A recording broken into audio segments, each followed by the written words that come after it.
everybody, the Brickologist here with another throwback LEGO Star Wars set review. Today we're looking closer at set number 4492, the Star Destroyer mini building set. This was released in 2004 when it retailed for $7 US.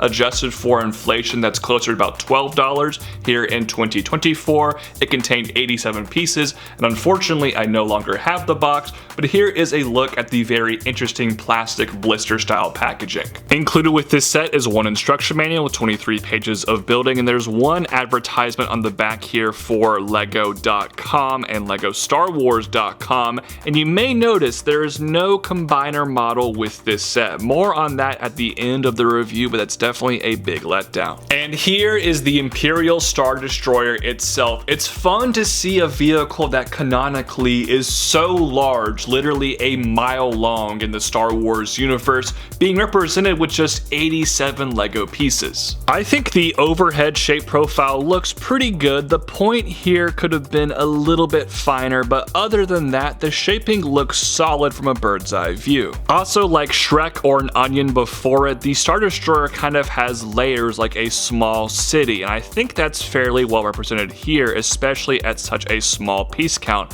I really do love the angle of these pieces back here. Those can fold just a little bit to see how they work, and that is a very effective design. However, once you get closer, the limitations of this scale start to reveal themselves. I guess these are supposed to be like the cannons on the side, just represented with single studs. That ain't working if you ask me, and some of these pieces look a bit eclectic, and my least favorite part here, there is so much dark gray. I'm okay with some dark gray as an accent, but ultimately this thing should be pretty much all light gray, and they way overdid it with the dark gray pieces. The sloping towards the bridge I think looks pretty good for 2004, and this design is actually very solid. I like this shaping quite a bit, and it looks good and different from both sides, which is actually a nice touch. Finally, those are the engines at the back. Definitely a bit too small, but I think they get the job done for the most part at this really small mini building scale. So I've been reviewing these mini building sets from the early to mid 2000s for a few months now, and I think this one is somewhere comfortably in the middle tier. However, there is one major change they did between 2003 and 2004 that I need to discuss. And no, that change is not the very obvious change between the gray colors. That's something LEGO did across the board. The thing I want to focus on is getting rid of the build a ship sort of component of this design.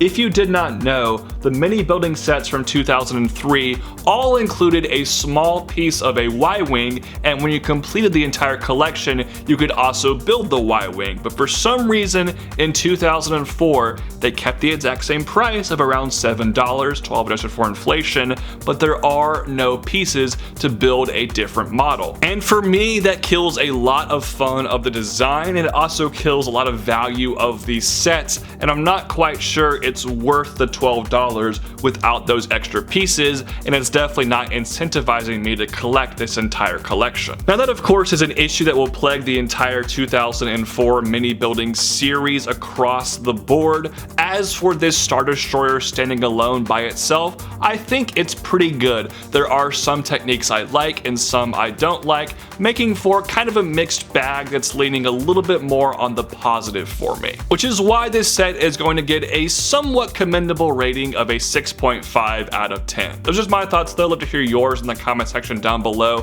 Thank you all so much for watching today's review. Have a great rest of your day. Peace out. God bless. Bye-bye.